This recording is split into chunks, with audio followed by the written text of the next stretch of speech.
é justo que o cara recebe, porque ele está arriscando o capital dele. Tá, beleza, você pode achar que é justo, a gente pode até discutir esse tema, mas o fato de você achar que isso é justo não significa que isso é produzido. A questão é como isso é produzido. Quem o produziu? Você dá uma justificativa ética para uma coisa, você não respondeu a pergunta de como aquilo ali foi feito. Tá entendendo? O que Marx está dizendo é como foi feito. E a mais-valia é esse trabalho excedente apropriado pelo proprietário privado, que é a natureza da exploração dentro do capitalismo. Você falou um pouco sobre o Estado, né? Sim. E a gente vai falar agora sobre ditadura do proletariado. Ah, sim. Essa ditadura, quando o proletariado ele assume o controle, Sim. ele não vira um Estado também? Vira. Qual a diferença desse Estado que a gente tem hoje para um Estado onde tem a ditadura do proletariado e se não tem o perigo de se formar uma nova burguesia, uma nova aristocracia, como acontece em Cuba ou em alguns lugares, ou Venezuela, sim. de que tem poucas pessoas que se beneficiam disso, e a família deles, e amigos e tudo mais. Então, primeiro lugar, tá? O termo ditadura do proletariado, algumas pessoas utilizam também esse termo, tal como aquelas que nós estávamos comentando aqui no começo, para falar assim, ó, os comunistas querem, então, tá vendo? Eles são os defensores da ditadura. Não é isso. Para nós, todos os governos, onde há necessidade de governo, eles são de essência ditatoriais. Porque qualquer governo? Qualquer governo. Isso quer dizer que são todos iguais. Ah, tá. A natureza mais profunda dele. Por exemplo, o Estado capitalista está a serviço da manutenção da sociedade capitalista. Ele pode aceitar a democracia até onde você não muda aquele tipo de sociedade. Se você mudar nas bases da sociedade, você está, inclusive, violando as cláusulas pétreas da Constituição. Cláusula pétrea da Constituição brasileira. A primeira delas é da propriedade. Entendi. Tá entendendo o que está dizendo? A gente quer, inclusive, refundar outra Constituição, não é sobre a base dessa.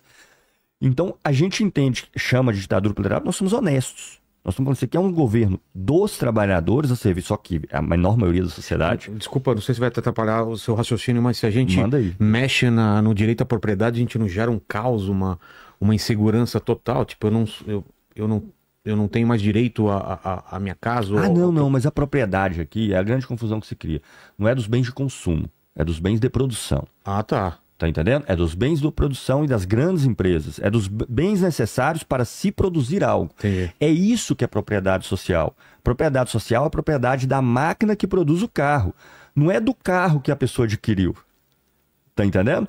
Ora, a máquina que faz o carro, a plataforma, né, que não é uma máquina, é uma plataforma bem complexa, aquilo ali é uma propriedade social e vai ser gerida socialmente. Tá. A parte que lhe cabe da participação nesse processo, que no capitalismo nós chamamos de salário, o que você vai fazer com o seu salário? Você compra o que você quiser e faz o que você quiser. Isso é seu.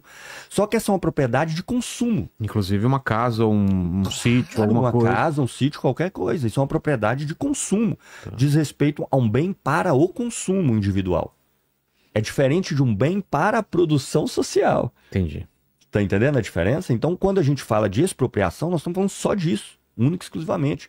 Pelo contrário, ou seja, é aqueles bens que te dão direito a certas pessoas de colocar as outras para trabalhar para ela e produzir riqueza para ela. Entendi. É exclusivamente isso. Então, a ditadura do proletariado, nós estamos assumindo que esse governo tem uma natureza de classe. Ao contrário do que faz a democracia na sociedade capitalista, que fala com o governo de todos e não é, e é um governo de uma inúmera menor parte, na ditadura do proletariado é um governo da maioria, mas que nós estamos assumindo, não é um governo de todos. Aqui não está a serviço da... por exemplo, os capitalistas que continuarem existindo durante uma ditadura do proletariado não vão ter poder de participação. A gente pode até tolerar a existência deles se não conseguirmos ainda, enquanto não conseguir que a empresa deles seja coletivizada, mas não vai ter poder de participação. Esse governo, ele está a serviço das pessoas que vivem do seu trabalho.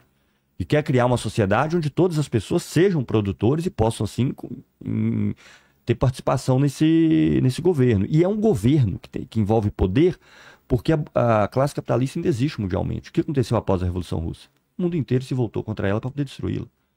Você ainda precisa de um governo. Só se você supera o capitalismo a nível mundial, aí esse órgão vira meramente um órgão de administração das coisas. Perde a natureza de um órgão de poder do homem sobre o homem. Certo? Aí você pode me perguntar, como que você pode garantir que isso aí não vai se desvirtuar, não vai se burocratizar uma turma? Eu não posso garantir nada. Você entende? Eu não tenho história nas minhas mãos. O que eu posso dizer é o seguinte, E esse tipo de órgão aqui já é totalmente diferente da política que nós temos hoje. Porque essa é uma política... Mas se assemelha um pouco com o Partido Comunista da China ou não? E um outro tema. Depois a gente vai para isso, A gente vai para a China, tá. sim. Mas esses trabalhadores, o proletariado, ele se organiza para organizar todos os setores. Para organizar todos os setores. E aí começa a ter eleições. É democrático isso depois? Totalmente democrático. Aí você pode ter medidas antiburocratizantes. Por exemplo, a pessoa, quando ela assume um cargo de direção de alguma coisa, ela não vai ter benefício financeiro, ela vai ganhar o que ela ganhava antes. Tá. Inclusive, eu defendo que deveria ser assim. Ó. As pessoas estão aí atacando a burocracia do Estado, ninguém bota o dedo nisso. Eu não digo nem que a pessoa devia ganhar X no cargo. Não, o que ela ganhava antes, ela vai ganhar no cargo. Inclusive, você contempla aí as diferenças e tudo, né?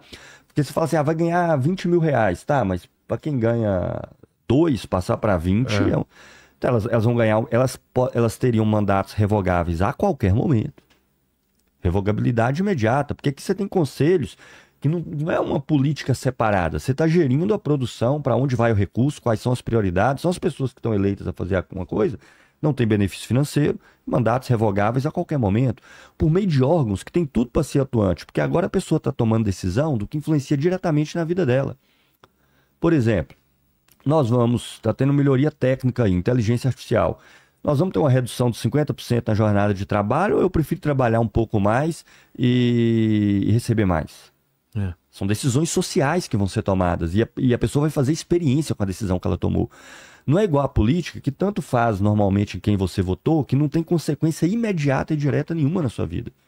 Então sim, é um órgão político, a ditadura proletariada mais democrática que pode existir, porque nós estamos falando aqui da maioria das pessoas construindo a partir de conselhos, como foi a Revolução Russa, né? Estruturada a partir dos soviets, que é como era chamado esses conselhos, mas que está a serviço dessa mudança de sociedade. E, inclusive, em relação aos outros países que são capitalistas. Então, nesse sentido, você declara o caráter de classe daquele governo. Você não omite. E que, na medida que esse sistema se consolida e que ele se expande para outros lugares do mundo, ele perde o caráter de classe, porque todo mundo está trabalhando e participando socialmente disso aí, perde até o caráter de um governo, porque passa a ser meramente a administração da riqueza produzida. Aí sim ele passa a ter um caráter, por assim dizer, de natureza mais técnica. Não é mais uma questão de disputa de posição social. Você vai ter imposto, vai ter... A ideia de imposto aí não faz muito sentido, porque essa ideia de um Estado e entidades produtivas separadas deixam de existir. Ou seja, aquilo ali é um órgão onde você tem um trabalho excedente da sociedade, que é onde nós vamos votar para onde vai esse trabalho excedente. O que nós vamos fazer com ele? E você tem o trabalho que é apropriado pelas pessoas, elas vão fazer o que bem entender com isso aí. Onde é que estão as deliberações sociais? É dentro desse trabalho excedente, que agora não é dos capitalistas, é de propriedade coletiva. O que nós vamos fazer com isso? Nós vamos direcionar a mais bens de consumo imediato para me viver melhor nos próximos anos? Ou a gente vai investir em infraestrutura que vão levar vários anos de investimento, mas vai ter ganhos de longo prazo maior? A gente vai produzir fontes de energia que são mais caras, mas têm menos danos ambientais. Então, só esse tipo de decisão que vai ser tomada. Esse trabalho excedente é de apropriação, socialmente apropriado e definido democraticamente. A parte individual, que é o que hoje é o salário, cada um faz o que bem entender com isso aí. Então, não tem mais a separação entre imposto e lucro, porque a sociedade não se orienta mais para o lucro e o trabalho excedente inteiro é gerido socialmente. No interior disso do que hoje nós entendemos com o Estado, mas dentro de uma outra forma de sociedade completamente diferente, que perde até o seu caráter de Estado na medida que esse sistema se expande. Ora, tem como eu garantir que isso aí não vai se desviar? Olha, a história não está nas minhas mãos. Não tem nada garantido na nossa vida. Eu não posso garantir nada. Mas tem como garantir que isso vai ser melhor que o capitalismo? Com certeza, uma sociedade onde nós vamos gerir socialmente, de maneira planejada, consciente, o trabalho excedente da sociedade, para atender às nossas necessidades, no lugar de um mercado que, para ganhar maior lucratividade, tira seu emprego, para aumentar a lucratividade, reduz a sua remuneração, entra numa guerra com potencial até de exterminar a humanidade entre duas potências capitalistas, que só visa o imediato do ponto de vista da lucratividade, nunca do ponto de vista da nossa vida, que além de usar a riqueza, por exemplo, numa sociedade socialista planejada, se aumenta a produtividade do trabalho, você reduz a jornada de trabalho. No capitalismo, você reduz o emprego. Hoje quase todas as pessoas estão desesperadas, Pois é. com insegurança, adoecimento mental. Ando falando, brincando com isso. Não, é sério. Se a gente estiver numa mesa e alguém falar assim, eu não tenho nenhum problema psicológico, nunca consultei psicólogo, nem psiquiátrico, não preciso disso, alguém vai virar para ele e falar, você tem problema. Eu estou exagerando? É. Porque a gente vive no mar de insegurança, adoecimento mental produzido por essa sociedade.